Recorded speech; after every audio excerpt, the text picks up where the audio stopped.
Welcome to Ramadan. You are on the month of the Quran. It is Ramadan. Welcome to Ramadan. You are on the month of the Quran. It is Ramadan. Welcome Ramadan. So இன்றைக்கி ரமதானோட நமக்கு special என்னென்னு பார்ப்போம் அப்படின்னா, first வந்து ஸ்வீட்லேருந்து ஆரம்பிக்கிறேன்.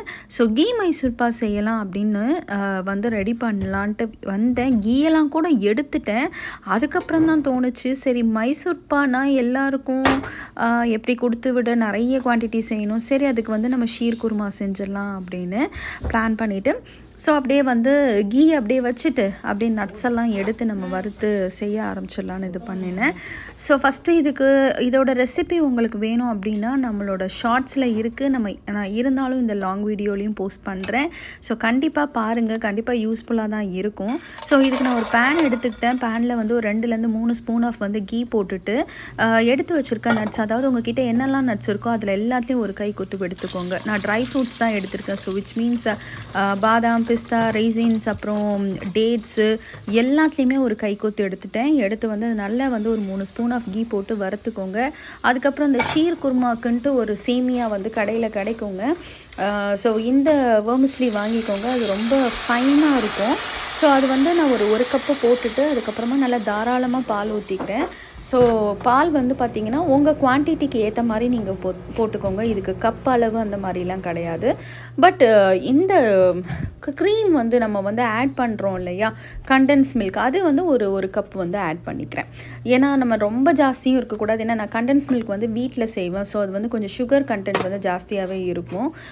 So அதுக்கு தகுந்த மாதிரி பார்த்துக்கோங்க. அண்ட் ஃபைனலாக நான் வந்து என்னென்னா சுகர் வந்து ஆட் பண்ணுறேன். இதுவுமே வந்து நான் வந்து பொதுவாக வந்து நான் காமனாக போடுறது தான். ஸோ அளவுலாம் வந்து எதுவும் வச்சு பண்ணுறதில்ல. ஸோ ஷீர் குருமா செஞ்சுட்டு நேராக மஸ்ஜித் போயிட்டோம். மஸ்ஜித்தில் வந்து ப்ரேயர் ஸ்டார்ட் ஆகிடுச்சு.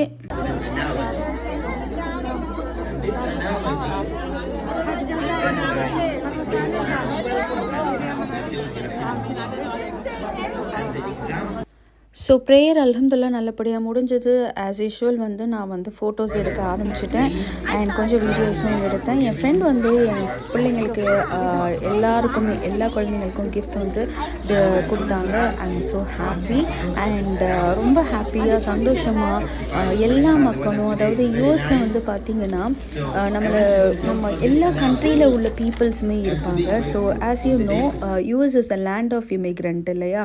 ஸோ அதனால் வந்து நீங்கள் சவுதியிலேருந்து பார்க்கலாம், மிட்வெஸ்ட்டு, மிட் ஈஸ்ட்டு, இந்த மாதிரி நிறைய மிடில் ஈஸ்ட் பீப்புள்ஸாக பார்க்கலாம். நிறைய சுடான்லேருந்து வந்திருப்பாங்க, சவுதியிலேருந்து வந்திருப்பாங்க. ஸோ இந்த மாதிரி எல்லா மக்களையும் நீங்கள் பார்க்கலாம். அது ரொம்ப ஹாப்பியாக இருக்கும் அல்ஹம்துலில்லாஹ். ஸோ இப்போ வந்து என்ன பண்ணிக்கிட்டு இருக்கோம் அப்படின்னாக்கா, இது வந்து என்னென்னா கிஃப்ட் எக்ஸ்சேஞ்ச் பண்ணிக்கிறோம். Ramadan gift exchange. இது வந்து ஒரு என்னென்னா இந்த கிறிஸ்மம் கிறிஸ்டைல் மாதிரி பண்ணுவாங்க இல்லையா. நம்ம எப்படி பண்ணுறோம் அப்படின்னாக்கா, கிட்ஸுக்கு வந்து நேம் ஒருத்தவங்களுக்கு ஒரு நேம் வந்திருக்கும். ஸோ அவங்களுக்கு நம்ம கிஃப்ட்ஸ் வாங்கியிருப்போம்.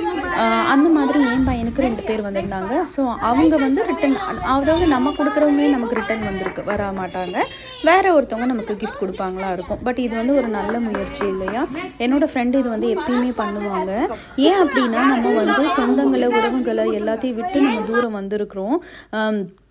ஜென்ரலாக வந்து பார்த்திங்கன்னா, நம்ம ஊரில் இருந்தோன்னாக்கா கிஃப்ட்ஸ் வந்து ஸோ தாத்தா பாட்டிங்க கிஃப்ட்ஸ் கொடுப்பாங்க. அது இங்கே இல்லாததுனால அந்த குறைய தீர்த்துக்க தான் இது. ஸோ குழந்தைங்க எவ்வளோ ஹாப்பியாக இருக்காங்க நீங்களே பாருங்கள்.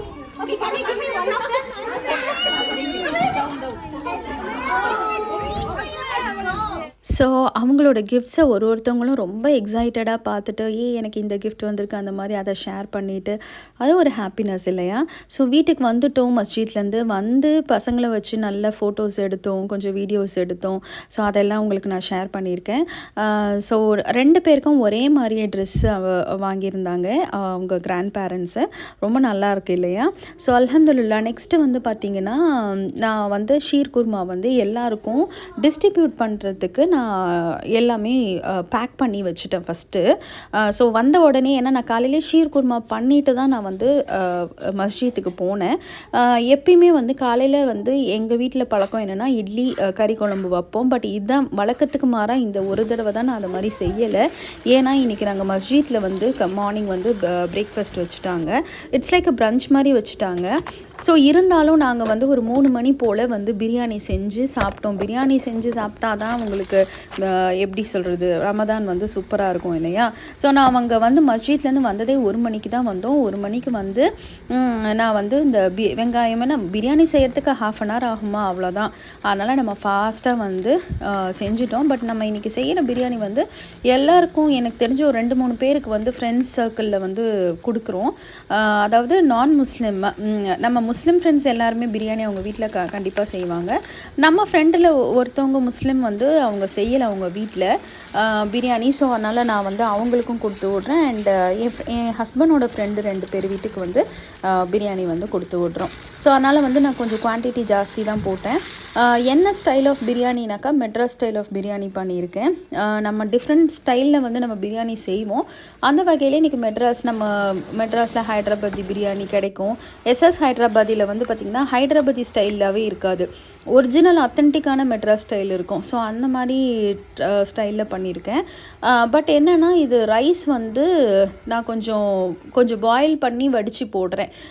எனக்கு வந்து இந்த மெத்தட் வந்து ஆக்சுவலி ரொம்ப பிடிச்சிருச்சு. ஏன் அப்படின்னா சிக்கன் வந்து இப்போ நம்ம தண்ணி ஊற்றி அளவு தண்ணி வச்சு நீங்கள் பிரியாணி செய்கிறீங்கன்னா அந்த சிக்கனில் மசாலா வந்து கொஞ்சம் சட்டிலாகிடும். சிக்கன் வந்து ஒரு மாதிரி ராவாக இருக்கிற மாதிரி இருக்கும்.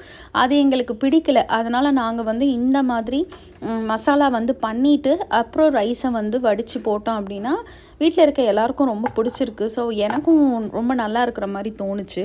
அதனால் வந்து அண்ட் மோர் ஆஃப் அது வந்து ரொம்ப சிம்பிளாகவும் முடியும் உங்களுக்கு.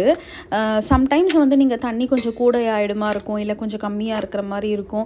ஸோ இந்த பிரச்சனையே இருக்காது. நீங்கள் ரைஸ் வந்து இந்த மாதிரி வடித்து போட்டிங்க அப்படின்னாக்கா தம் விடுறதும் ரொம்ப, அது மட்டும் இல்லாமல் நீங்கள் நிறைய குவான்டிட்டி செய்கிறப்ப எனக்கு இந்த மாதிரி அலுமினியம் ஃபாயிலில் எடுத்து நம்ம ஓவன் இருக்கிறதுனால நமக்கு பெரிய ஓவன் இருக்குது இல்லையா?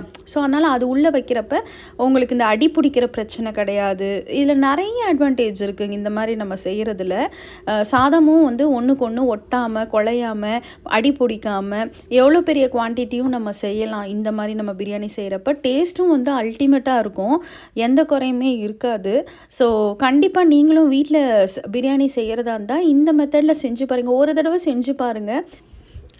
அப்புறம் திரும்ப திரும்ப வீட்டில் இருக்கவங்களும் இதே மாதிரியே செய்யன்னு சொல்லுவாங்க. ஏன்னா என் வீட்டில் இருக்கவங்க இப்படி தான் சொல்லுவாங்க என்கிட்ட, இதுவே நல்லாயிருக்கு இந்த மெத்தட்லேயே செய்ய அப்படின்னு சொல்லுவாங்க. அல்ஹம்துலில்லாஹ். ஸோ ஆமாங்க, சூப்பராக வந்து சாப்பாடெல்லாம் செஞ்சாச்சு. அண்ட் அப்புறமா சிக்கன் ஃப்ரை பண்ணியிருந்தோங்க. சிக்கன் ஃப்ரை வந்து யூஸ்வலி நாங்கள் வந்து ஃப்ரை பண்ண மாட்டோங்க, ஏர் ஃப்ரை தான் பண்ணுவோம். வீடியோ பார்க்குற உங்களுக்கு தெரிஞ்சிருக்கும்னு நினைக்கிறேன். ஸோ ஏர் ஃப்ரை பண்ணாமல் இன்றைக்கி சிக்கன் நான் வந்து ஃப்ரை பண்ணி சாப்பிடுவோம். பிரியாணிக்கு வந்து ஃப்ரை பண்ணி சாப்பிட்டா தான் ரொம்ப நல்லாயிருக்கும் அப்படின்னு சொல்லி இன்றைக்கி நாங்கள் சிக்கன் ஃப்ரை பண்ணி சாப்பிட்டோம். அது வந்து ரொம்ப நல்லா இருந்தது. எப்பயுமே வந்து ஏர் ஃப்ரைஸ் பண்ணிவிட்டு இன்றைக்கி வந்து ஃப்ரை பண்ணி சாப்பிட்டது எங்களுக்கு ரொம்ப பிடிச்சிருந்தது. பட் நாட் ரெக்கமெண்டடுங்க. எப்பயும் டீப் ஃப்ரை வந்து சாப்பிட்றது அவ்வளோ ரெக்கமெண்டட் கிடையாது. என்றைக்காச்சும் ஒரு நாள் வந்து ஃப்ரைட் ஐட்டம் லைக் இந்த மாதிரி அக்கேஷ்னலி இந்த மாதிரி ஈத் அன்னைக்கு சாப்பிட்லாம், ஒன்றும் தப்பு இல்லை. ஸோ அந்த மாதிரி நம்மளை சொல்லி சமாளிச்சிக்க வேண்டியதான். ஸோ நான் வந்து பாருங்கள் பிரியாணி எல்லாம் பேக் பண்ணியாச்சு. அல்ஹம்துலில்லாஹ். கொடுத்து விடுறவங்களுக்கு எல்லாம் கொடுத்து விட்டுட்டு நிம்மதியாக உட்காந்து ஒரு 4 மணிக்கு அல்ஹம்துலில்லாஹ் 4 மணிக்கு தான் சாப்பிட்டோம். ரொம்ப சூப்பராக அல்ஹம்துலில்லாஹ் இந்த ரமதான் எங்களுக்கு போச்சு. இதே மாதிரியே நீங்கள் எங்களுக்காக துவா செய்யுங்க. எல்லாம் வல்ல அருளான அல்லாஹ் வந்து எங்களுக்கு என்றைக்கும் வந்து ப்ளஸ் பண்ணுவான்ட்டு நம்புகிறோம். நீங்களும் எங்களுக்காக துவா செய்யுங்க மக்களே. அடுத்த வீடியோவில் மீட் பண்ணுறேன் இன்ஷா அல்லாஹ். அஸ்ஸலாமு அலைக்கும்.